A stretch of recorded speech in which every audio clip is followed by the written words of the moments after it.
Good evening everyone. So for this video I have taken models of morphological description. In this video we will be dealing with three models of morphological description, and these are item and arrangement model, item and process model, and word and paradigm model. This all falls under morphology. So let's just start with the topic.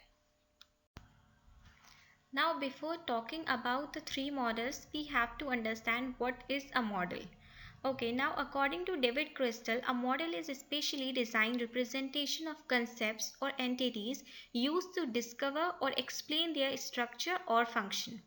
So David Crystal has perfectly defined what is a model.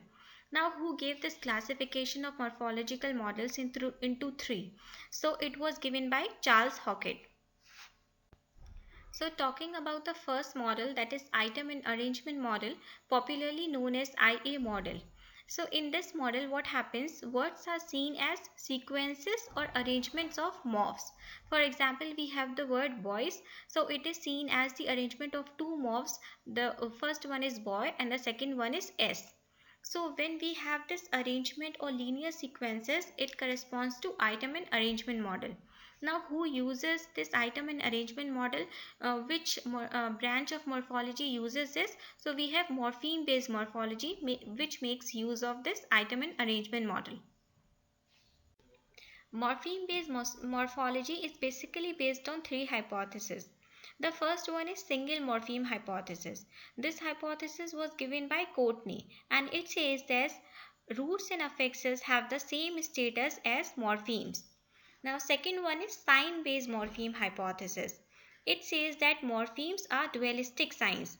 They are called dualistic because they have both form and meaning, and this hypothesis was given by Bloomfield.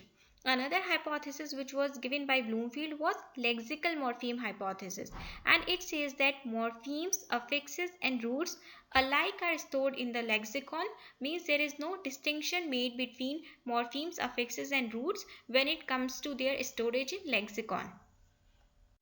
Now the second one is item and process model, and also known as IP model.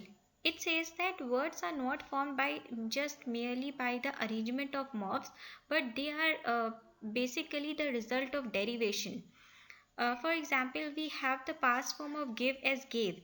Now, gave is derived from the item give by a process of vowel change. Means the whole rule is applied to it to produce a new word. That is give to gave. Now, who uses this approach? So, lexeme based morphology uses this approach. Why lexeme? Because here we are talking about the whole new word.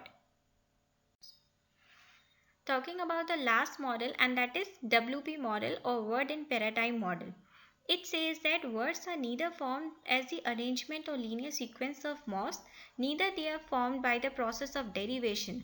Rather, words themselves serve as the basic unit of analysis, which operates within a set of variables which constitute a paradigm. So there is word-based morphology also, and it makes use of this word and paradigm model. What word-based morphology says? It says that generalizations that hold between the forms of inflectional paradigms. So it basically provides generalizations. So that's all for the three models of morphological description. One thing more, and that is the last model, a word and paradigm model. It serves as an alternative to the previous two models, that is item and arrangement model and item and process model. So this was the last thing which I have to tell you. And also do not forget to like the video, share the video as much as you can, and also leave the feedback in the comment section below. Thank you so much.